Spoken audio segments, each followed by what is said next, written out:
Tordrad's diary. I thought I would get dressed. No chance of that, with the wizard idiot shouting that we leave with him now. Tobias's diary. Maestro alerted us to the old woman's leaving. We set out in the direction the bird had been seen flying. It meant retracing our steps for 2 hours, back to what is left of Fandorf on its outskirts. We soon discovered that the old woman was about a terrible business, revenge for her family lost.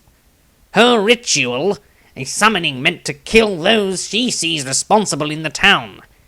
Maybe we will have to kill her. She will perhaps have some expensive amulets or the like to claim as my own. When the group finally caught up with her, having followed the smell of arcane burning, as Tobias had put it, they saw a terrible sight. In the middle of a clearing stood Granny Moshe, completely focused on an incantation, a ritual, Tobias pointed out. A massive bonfire was before them. Some strange, shadowy essence interacted with it. It became clear that it itself was the focus point for the ritual. As the old woman spoke words, the flames licked from one colour to the next. Some terrible demonic visage could be seen inside the fire, getting clearer by the moment. "A portal to the demonic realm," said Drysandria, discomfort clear on her face. She had grown used to the feeling of exposure between the physical world and the Chaos realm. As the two interwove and blended their synergies into one space in time, her skin felt as if it was bleeding, as if something good in her power was being challenged and torn from her.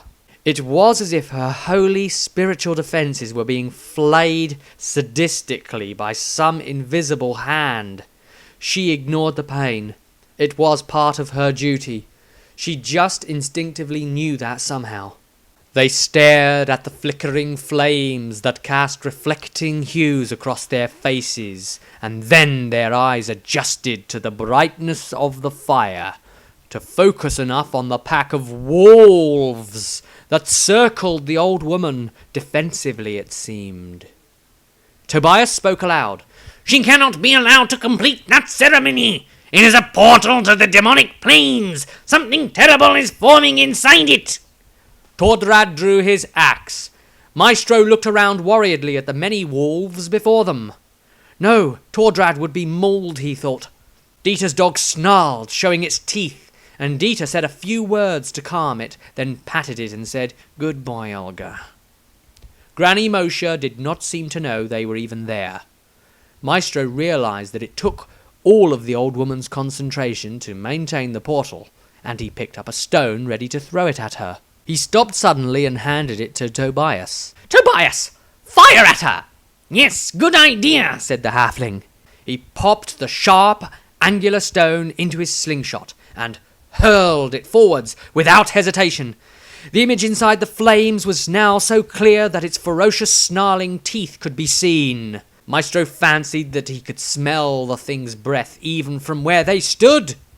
The stone hit the old woman directly in the cheekbone and temple. With the ritual interrupted, the old woman fell to her knees. Surprise was clear on her face.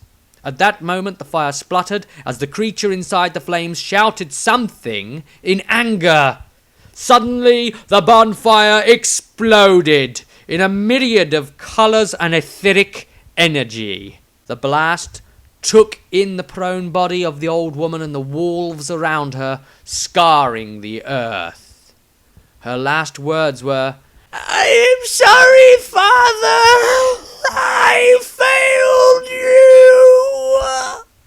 A huge draft of energy wafted against the group as the magical trails that only Maestro could see spun around and wisped eventually into nothingness, like the embers of the fire itself.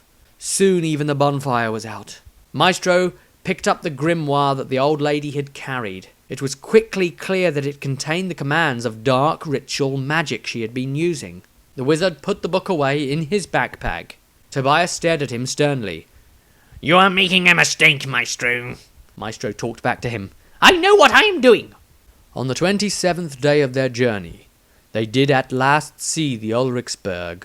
looming up ahead of them. Atop the huge imposing rock sat the impressive sight, the famed great city of Middenheim, still standing strong.